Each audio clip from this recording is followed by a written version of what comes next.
I hope you enjoyed what the Tigers, and here we are in the last session before the cultural program happens.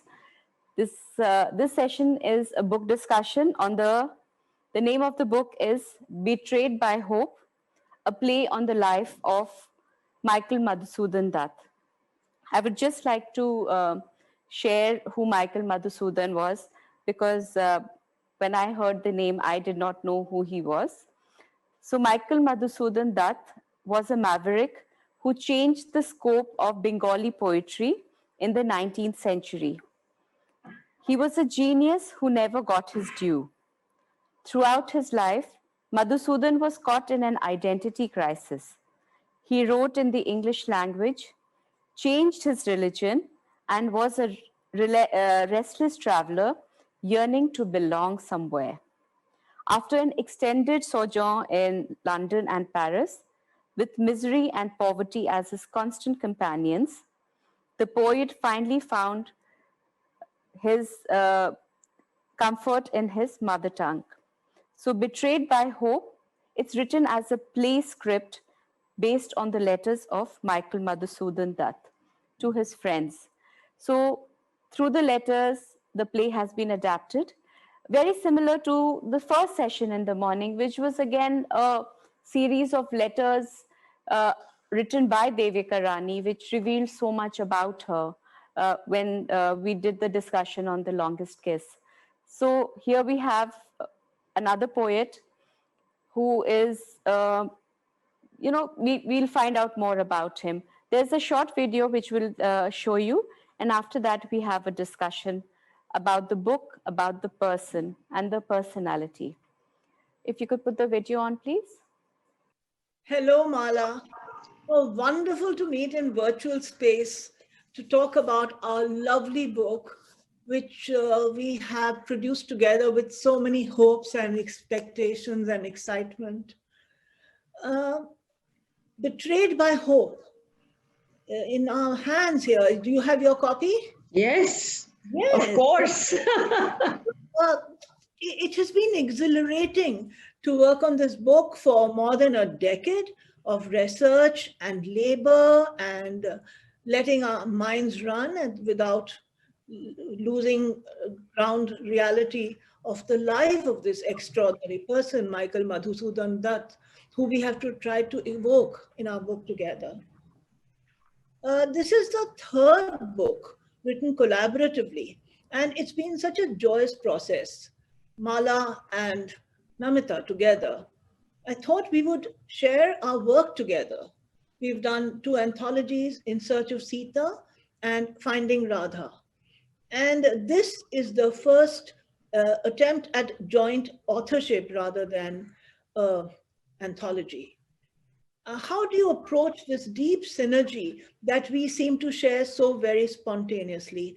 Let's tell the readers about that, the audience about that, and also each other. Let's remind each other about how we actually get down to this process of collaboration.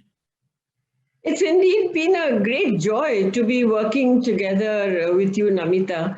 And just as you showed the book spontaneously, I keep this book with me as the latest signature of our work together. It's been wonderful, long years and different kinds of material. I think it started with our mutual interest in mythology and also our concern for the identity of the Indian woman, whether it be in the ancient times and in epical literature or in contemporary times. So the first book, Sita, I well remember that my incentive was the fact that I was at Delhi University and teaching. And back then, and we're talking about 2005, 2006, the young people were not interested in the Ramayana or Sita's story because they had a very conservative aura about this kind of writing. And you and I talked about it. You talked about your epiphany almost with the Sita image in Sri Lanka. And I was very moved, Namita, by the deep bonding that you felt towards this mythological character. And it resonated with my own kind of bonding and my urge to do something that would modernize these characters in the sense of making them relevant to contemporary readers. Would you agree? Absolutely. The thread continues and but what was it about Michael Madhusudan and how did we collaborate, not with your interest in men and men in women, but in a very difficult and very different man from a very different age? How do you think we came together on this? I think there is a continuity because Radha is also not quite from the epics, but a lot of it is from folklore. But then Michael Madhusudan Dutt came to me, as it does to many Bengali readers, through Meghnad Bodh Kabbo. So again, there is the story of the Ramayana somewhere, but told differently. But I agree that for a person with a feminist orientation as I am, Michael Madhusudan Dutt is a difficult character to align with. And much as I was fascinated and continue to be fascinated with his literary output, the way he led his personal life, almost willing himself to be dissolute at times, uncaring about the two women in his life, completely neglectful about his children, it did bother me.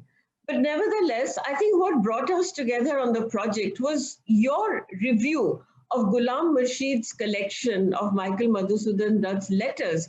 And you did this a long time ago in 2004, if I recall correctly. And many years later, around 2010 or so, I brought up this topic about the puzzle that Michael Madhusudan Dutt was to me. And you said, have you read his letters? And I hadn't. And then when we read the letters, I think this new project of not only using the letters, but once again, putting it in a contemporary context became important. So I had sort of work on the play in 2004 itself, but it seemed such a vague project. For me, who doesn't attend plays, to write a play, for me, who doesn't write about recent history, and who doesn't speak a word of Bangla, who has never lived in Calcutta, to write about such an iconic figure. Now, I felt I had a classic imposter syndrome. So when we talked about it together in 2010, then I had the courage to begin properly on the play with you, though of course it took us through many highs and lows to get finally where we are together. I think the issue for both of us, and this came up periodically in our discussions, was relating to the identity of the artist as compared to the person. And the fact is that in Michael Madhusudan's life, here is a brilliant mind, very innovative, completely pulled apart by his colonial context, English education, and the pull of the mother tongue. And yet there is something eternal about the conflict that is embedded in his personality and his experiences. And that conflict is of the artist who must create despite everything. And maybe, as a novelist, that is what appealed to you, I don't know. But just as you hadn't written a play, I had never written a play. So we launched into it together. That is very, we were happy about it. Mala, that was very perceptive of you, because the same things that make you slightly critical of Michael Madhusudan Dutt are the very things that draw me to him. Because I understand failure. I understand rejection. I understand hurt. I understand humiliation. The public, people who see me in my persona as a festival director or somebody who's written 20 books, may not realize that over my own life, over the course of the intervening years, I have faced all these things. I have handled them. And I know what it means to be on the other side of success. I know what it is to be on the other side of public humiliation. And I felt intensely for the persona, the personality, the human being that he was. We shared a birthday. Mine is on the cusp of the 25th and the 26th. He's on the 25th of January, his birthday. And I love cognac. He used to drink a lot of cognac. He was intense and tragic figure. And while I'm not perhaps an intense and tragic figure, but a bit of me has been there and known what it is to be a stranger to society, to be an outsider, to be an outlier. And that is what drew me to him. And that is what I think led him to climb to those heights of artistry, because he was hurt by life and he was creating another life on paper. I don't know if I've said that, but there are the different magnetic pulls with which he drew us both into the orbit of his life, his work, his times. And what's resulted from our different approaches, your scholarship, your knowledge, my empathy for this man and his hurt, that led us to bring our thoughts together with the help of so many friends. And of course, the presiding spirit of Michael Madhusudan Dutt guiding us somewhere. Yes, it has been a very creative and yet difficult journey putting this book together, Namita. And as you said, it took us 9 to 10 years to get the manuscript in place, and lots and up and down, a lot of help from friends. But given all that, I think is the substance of the letters which make for the drama, because what he could not actually put into his plays, and it's very difficult to catch in an author otherwise, unless one is talking at an interview, which didn't happen in Michael's time. The letters spoke his heart. And he spoke to people of the significance of Ishwar Chandra Vidyasagar and Rajnarayan Basu. But then he had his personal friendships with Gaur Boysha and actors like Keshav Ganguly. So it's a whole ethos of theatre, writing, poetry, social reform that plays out through his intense letters. And both you and I were attracted to the integrity of those letters. Yes, indeed. Both those letters, the first time I read them for that review, I could see them falling naturally into 5 parts, like a classic play, which led to his life being in those very distinct segments or portions of growth, of despair, of hurt, of ultimately his tragic demise. And that's what we were able to hew the story of the letters into. I don't know how honest the letters are, as our friend Harish Trivedi was saying. Sometimes they too posture and boast and preen, because even in those letters, somewhere he is hiding the failures which he knows he is confronting when he feels he is meant only for the most extraordinary success. I shall come out like a comet, he said. And indeed, he did appear on the stage of literature like a tremendous comet, but comets leave behind a lot of debris and disappear. And I hope with us he comes back like comets do, to light up the literary signposts of the great renaissance of Bangla literature, which he provoked to some extent. Let's talk about the book, Mala. The academic and research process, the emotional process, the detailing of the cover, the format, how it all came together. How do you view that? It came together quite magically, I think. There was something about this play that was outside our conscious control, if I may put it that way. It was almost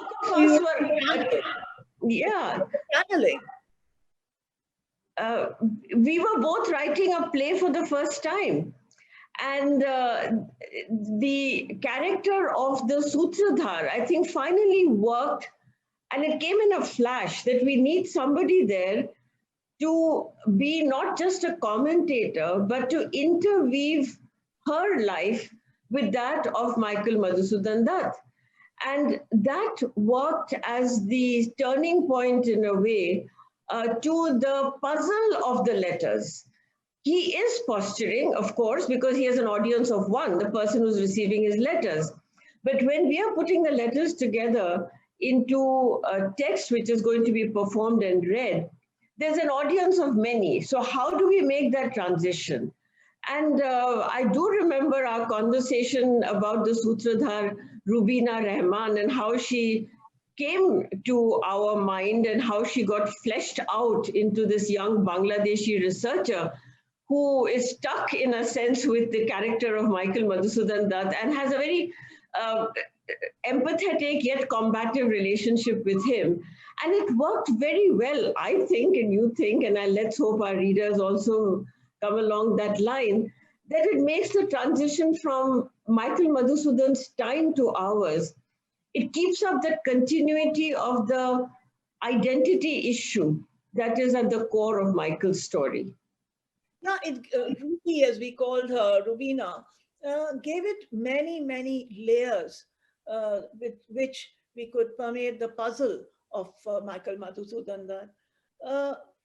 She's a fictional character, and how we put her together, how we assembled her, how we breathed life into her was truly collaborative. You would write something, I would read it out, then I would suggest something, then you would suggest something.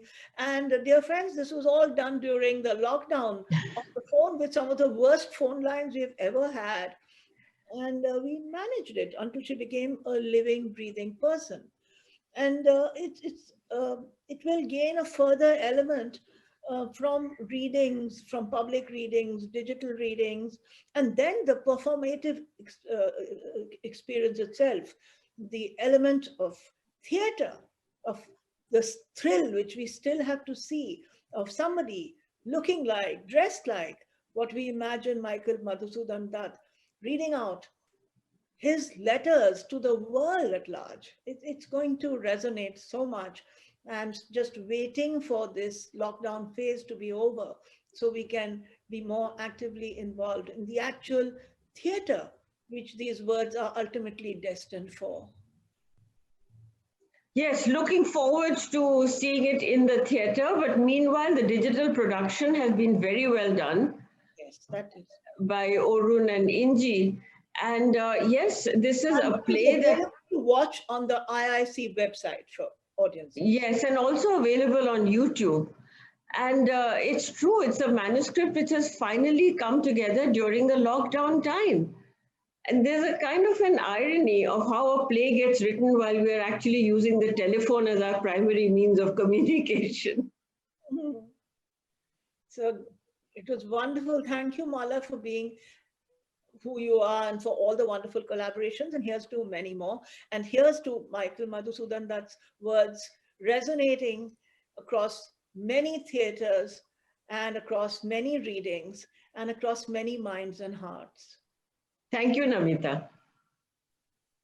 Thank you very much, Namita ji and What you just saw was a short discussion by the co-authors of Betrayed by Hope, a play on the life of Michael Madhusudan Dutt. The co-authors are Namita Gokhale and Professor Malashri Lal. Namita Gokhale is a writer, a publisher, and a festival director of the Jaipur Litfest. She has authored 19 books, both fiction and non-fiction. She edited a travel anthology with Ruskin Bond, which spans from the foothills to the highest peaks of the Himalayas. She has served as a member secretary of the Indian Literature Abroad, an initiative by the Ministry of Culture, Government of India. Professor Malashri Lal is a former professor from the Department of English, University of Delhi. She has authored and edited 16 books, including the most recent, co-authored with Namita Gokhale, Betrayed by Hope, a play on the life of Michael Madhusudan. Her specialization is literature, women, and gender studies. She has been a senior consultant to the Ministry of Culture and member of the International Book Award juries, including the Commonwealth Writers' Prize. Malashri ji is currently a member, English Advisory Board of the Sahitya Academy. Welcome to the Vasant Vihar Litfest, Malaji.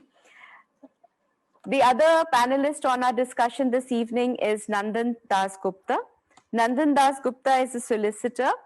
His poems and essays in Bangla and English and translations from Bangla to English have been published in many journals. He's edited a quarterly bilingual magazine for almost a decade.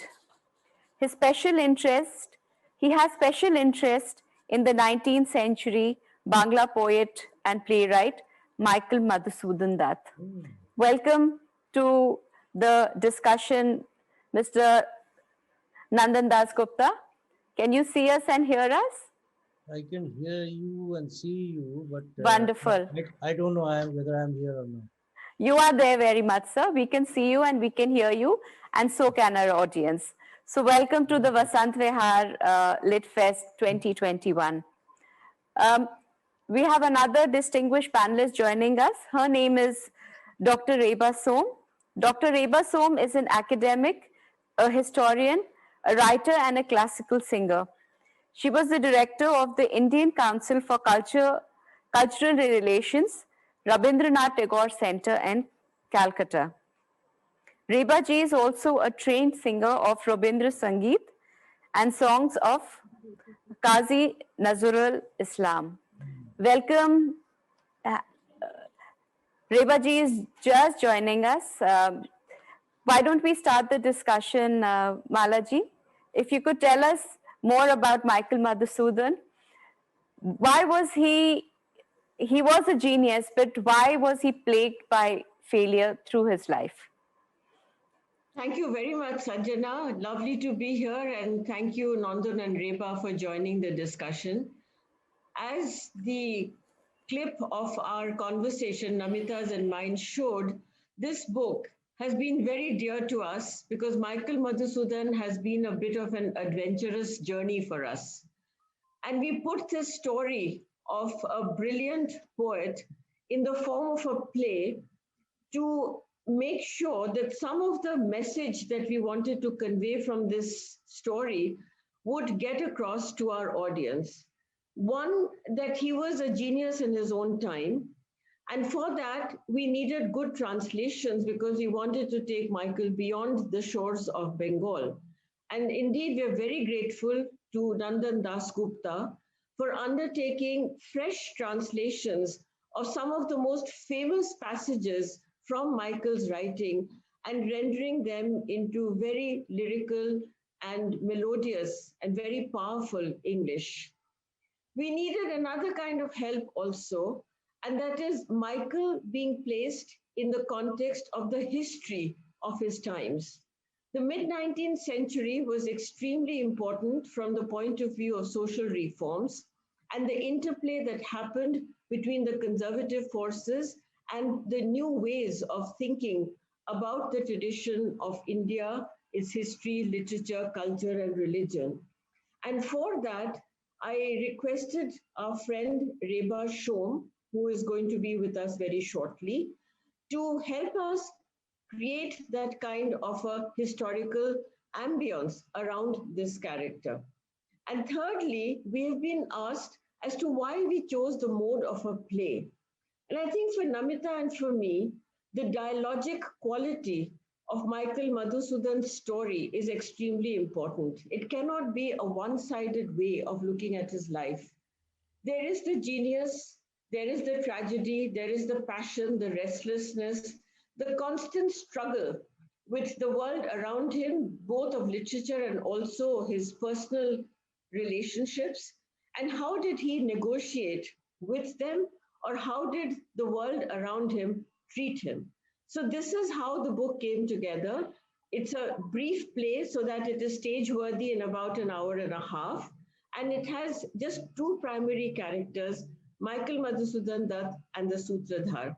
But we'll hear about that more as we go along. I'll turn my first question to Nandan Dasgupta, who, as you just heard, has a deep interest in Michael and also has a long history of working with the literature of that period. Now, when a translator takes up the work of another writer from the past, there is a deep and sometimes intimate relationship with that writer and his works. So, Nandan, in creating these translations, what kind of an approach did you take to Michael's writing? And were you in any way affected personally and in a literary way by that encounter with Michael and his language? Thank you. Thank you. Uh, yes, I was just listening to your discussion with Namita Gokhale, and one of the things that struck me was the way she personally connected with Michael. And I think to some extent that happened to me also. I'm sure that anybody who works with Michael, some of him is bound to rub off on you. And I think it happened to me in the sense that I felt that here was a very misunderstood man, whether or not he got his due or not. Well, I don't know. I'm told that the scholars think that he got his due. I feel that he did not. I feel that Tagore and Bankim and Sharat Chandra, these people have some presence pan India. Michael does not at all, which is extremely unfortunate. He was the pioneer. He changed the face of Bengali literature as it was for uh, at least 50 years before him. And he was the man who came around and did certain things by which literature, Bengali literature changed forever. And it's unfortunate that he's not recognized for that. Yes, his language is difficult. What happens is that uh, he used, instead of colloquial Bengali, in which literature existed at that time, little bit of prose, really, not much, and some poetry, but he shifted from colloquial Bengali to a highly Sanskritized Bengali. And he used a very special syntax, which was the Sanskritic syntax, is what I call it. Then he didn't have any rhymed line endings. He used blank verse. In fact, he invented blank verse for Bengali poetry, which didn't exist before that. Then he used the 14 character lines. And because of blank verse, what was happening is that the sentences were not ending at the end of the line always. Most of the time, in fact, they were not. So, and then on top of that, he uses only 14 character lines. The eighth character always ends with a word. So there were all these specialities in his writing, which made it a little difficult for people to read. In fact, I read it for the first time, the whole of it, say about 10 years ago. And I found that some parts I was not being able to understand, but most of it was not really very difficult to understand. And, this is a story, the Meghnad Badh Kavu, as you and Namita ji were discussing, which is the magnum opus, so to say. This is the most important story of his works, and it is, yes, based on the Ramayana. But he's got his own storyline. It's a 3-day, 2-night episode he picks up, or rather he creates, so to say. And it's about the period when Sugriva's army is laying siege to Lanka. And um, so the interesting thing is that since it's an innovative story, and because of his various features, which I just told you about, it is not a boring reading. So you can't put it down really. And it's a thriller. It's a kind of a thriller. And because of the Sanskritized words, because of the blank verse, there is a rhythm. If you read it in a particular way, in fact, one of his advices to his friends was that read, read, and read. The more you read, you'll get the rhythm. Now that creates a difficulty for translation because once you translate, you lose the rhythm. Now in my translation, which I can say the previous translators have not done that, but in my translation, I tried to keep a rhythm, and but that was my rhythm. It was not Michael's rhythm. So Would you like to give us a few examples, please, Nandan, of your translation? yeah, I could do that. In fact, the first opening verse of Meghnad Baut Kabu, which is in the book, I can read the original and my translation, and then I can pick out another piece and I'll read only the translation. How about that? Let's do Meghnad Baut, and then we will move on to some more issues later after All that. right, all right. So Thank you. Meghnad Baut, let me read the opening verse first in Bengali. সম্মুখ সমরে পড়ি বীর চূড়ামণি বীর বাহু চলি যাবে গেলা জমপুরে অকালে কহ হে দেবী অমৃত ভাসিনী কোন বীর বরে বরি সেনাপতি পদে পাঠাইলা রণে পুনঃ রক্ষ কুলনিধি রাঘবারী কি কৌশলে রাক্ষস ভরসা ইন্দ্রজিৎ মেঘনাদে অজেয় জগতে উর্মিলা বিলাসী নাসী ইন্দ্রে নিঃশঙ্কিলা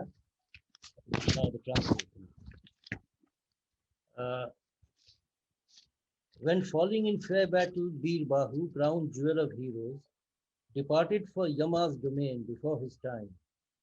Do say, O goddess of ambrosial speech, which great hero did he appoint commander, that fount of the Rakshas clan, that foe of Raghav, and send into combat again? What ruse did Urmila's beloved use to destroy the hope of the Rakshas, Indrajit Meghnad, invincible in the universe, thus delivering Indra from terror? So you see, I've That's tried wonderful. to keep his syntax, and I've also tried to keep the same number of lines. No, that's very well done. It's a big challenge. And it's interesting that you should pick up Meghnad Baut Kabbo. And we talked about the difficulty of his Bangla. In the letters, there is a charming episode when Michael is out in the market and he finds a shopkeeper Yes. reading something. It is Meghnad Baut Kabbo, but Michael, of course, doesn't reveal his identity. And he said, "What are you reading?" And the shopkeeper says, "Oh, it's a wonderful poem, but you will not understand it." And then Michael says, "But give me a chance. Maybe I'll take a look at it." And then he says, he of course realizes that it's his own work and is absolutely ecstatic that it should have appealed to a person of that cadre and that caliber. And in the letter, Michael is very, very happy that the message of Meghnad Baut Kabbo and the language and the meter, all of it is actually conveyed to his readers among shopkeepers in Calcutta of that time. So that says a great deal for the literary culture of that time. So about your interest in Michael and translation, you rightly said that he was the first one to introduce blank verse into Bengali writing. He was also the first to introduce the sonnet form in Bengali writing. And there he turned to talking about his village. That is one of the most beautiful poems. And then he wrote about characters from history. He wrote about Dante, a huge variety. So what were the challenges of translating the sonnet form in Michael's writing?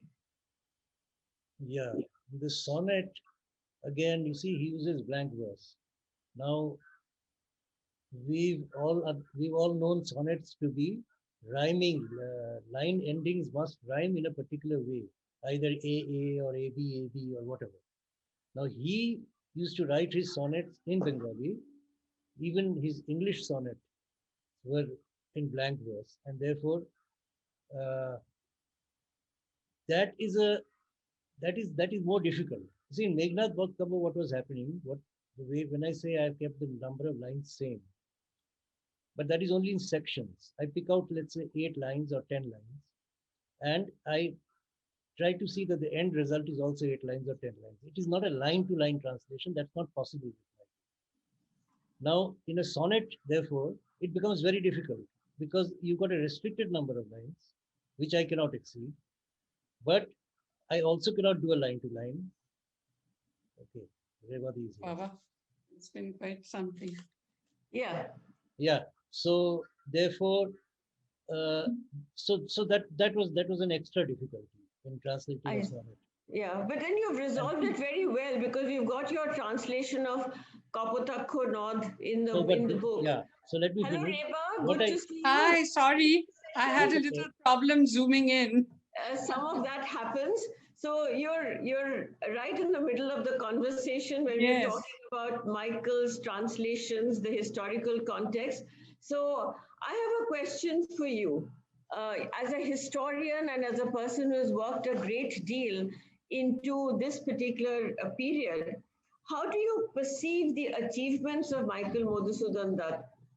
Was he shaped in any way by the reform movements of the 19th century, or was his a kind of an individual rebellion, a sort of a singular act of defiance, because he seemed to have defied almost every institution that was around him?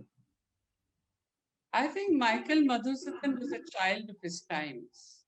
This was a time when English education was seen as essential for securing jobs, when superstitious prejudices of Hindu society were being exposed, and major social reform movements like the Sati abolition or Widow Remarriage Act, all these were being initiated. This was called the New Age or the Nava Yug. Students of the Hindu college like Michael Madhusudan had an educational grounding in English literature and extolled the virtues of Western civilization and derided the flaws of native culture. Now, two things stand out for me with regard to Michael Madhusudan: passion and audacity. He became, as it were, more royal than the queen, dreaming of Albion's shores, making fun of Hindu orthodoxy, giving parties for his friends where beef and alcohol were freely served, converting to Christianity to avoid an arranged marriage, and then choosing to write in English his verses and his plays in which he was audacious to think that he would excel. Despite some encouraging reviews, he was brought down to his senses by the comment of John Drinkwater Bethune, who was a foremost educationist, who told him to channel the education that he had into writing in his mother tongue. Now, with an equal passion, he decided to devote himself to Bengal, first as a translator and then as a poet and playwright, incorporating Western literary forms like the blank verse or the sonnet into Bangla, which shows his essential genius and his brilliance. He declared himself, as Namita mentioned, as the tremendous comet, blazing out a new trail. But he was also brazen in his outbursts, which came from his own disillusionment. First, with the anglicized lifestyle that he himself had adopted earlier, and he exposed it to be shallow. This requires some honesty to be able to do that in a brilliant satire called Is This Civilization? Ehe ki bole Shobhota?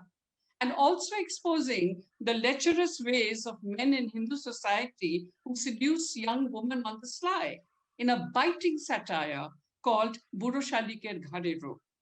He was also brutally honest in lamenting his own personal future, failure, in his celebrated poem Attobilap that you refer to, and also expresses the frustration of abandoned women in several woman-centric plays, which were doubtless an admission of guilt that he felt about abandoning his first marriage and his wife, Rebecca.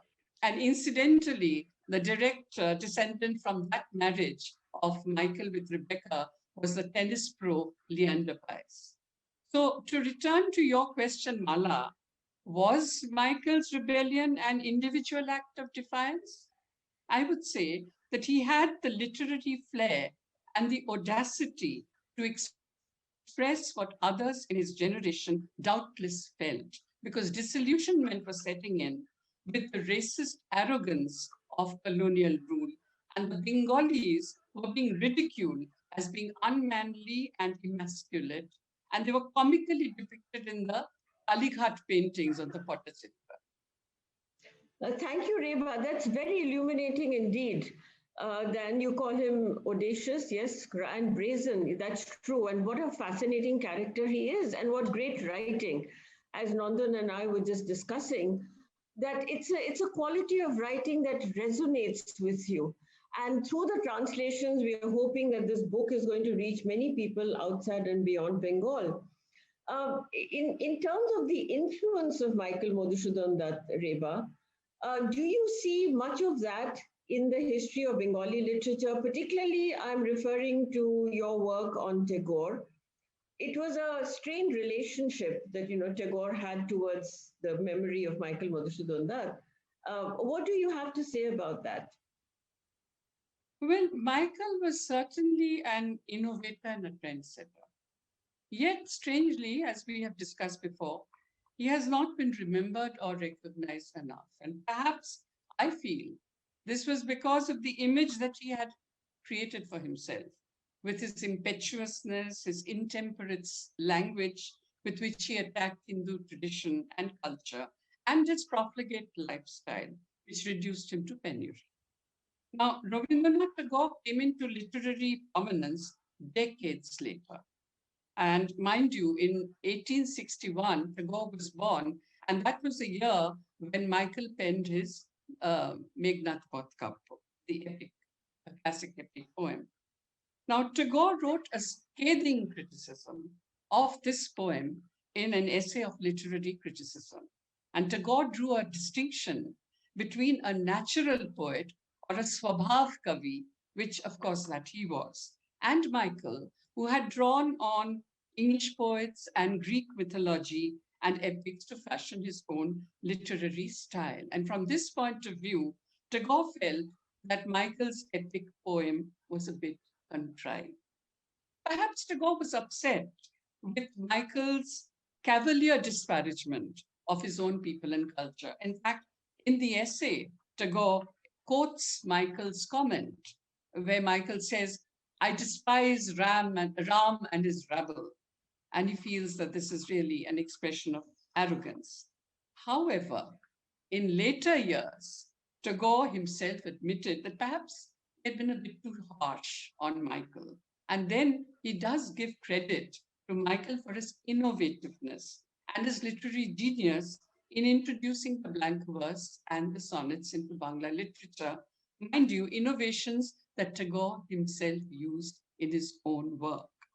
Also, he must have acknowledged Michael's ingenuity in raising the underdog Meghnad, the son of the Rakshas Ravana, to the status of a hero in his epic poem, which was quite new, quite innovative. And this I find interesting. Tagore, too, in his famous essay, Kavye Upakrita, he makes Urmila, the neglected wife of Lakshmana, as his unsung heroine.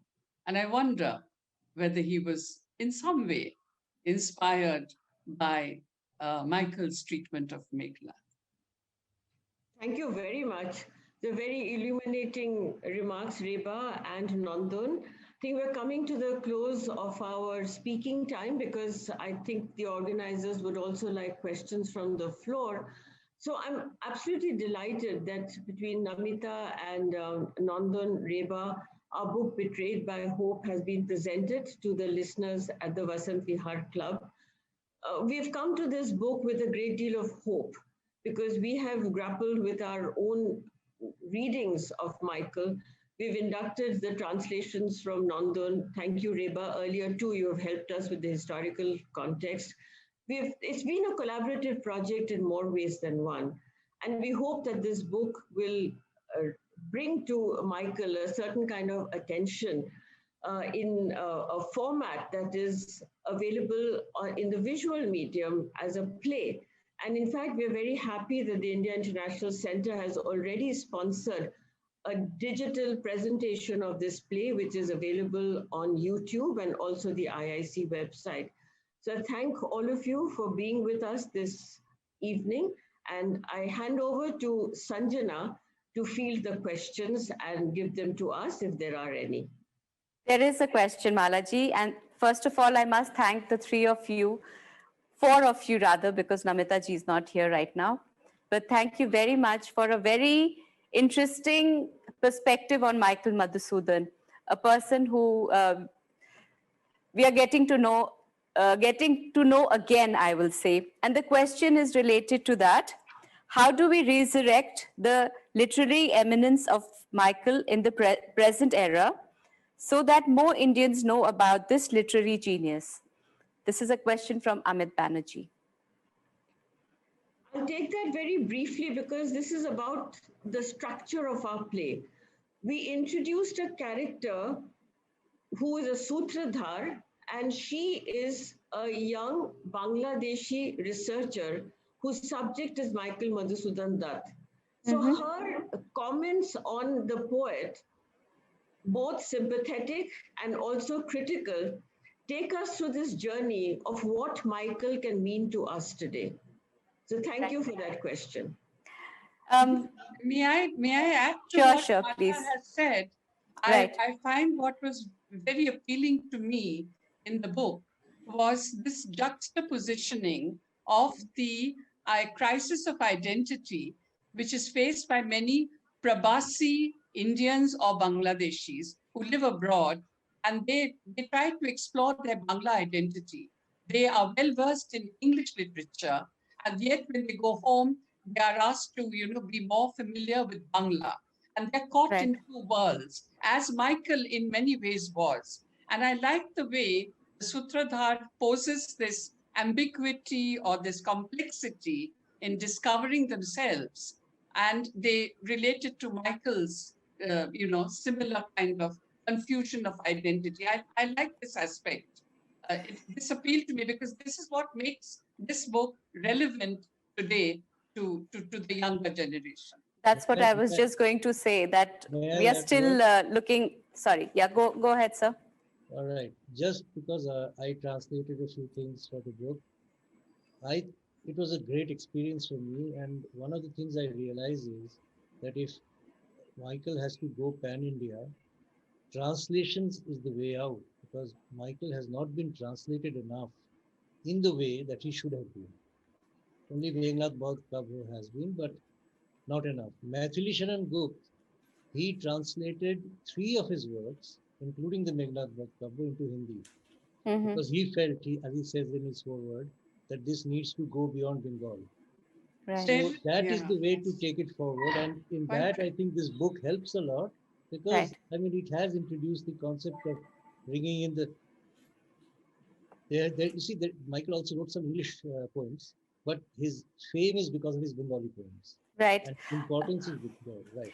I think we have so much of literature because earlier on again, we had Ambassador Akhsar, who has translated from Sanskrit into English, poetries from Amaru.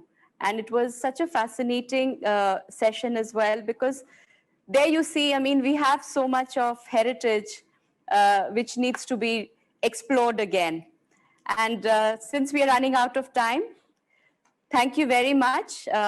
My colleague Raj Sharma will give the vote of thanks and say a few words. Yeah, but thank you very much for a very interesting conversation. On behalf of Vasant Vihar Club, I would like to thank you, Malashri ji, Nandan ji, Namita ji in absentia, and Reba ji. And as a token of our love and affection, we would be sending a small gift to you, a memento of Vasant Vihar Litfest 2021. So this will reach you directly at your homes. Thank you very much. Thank you.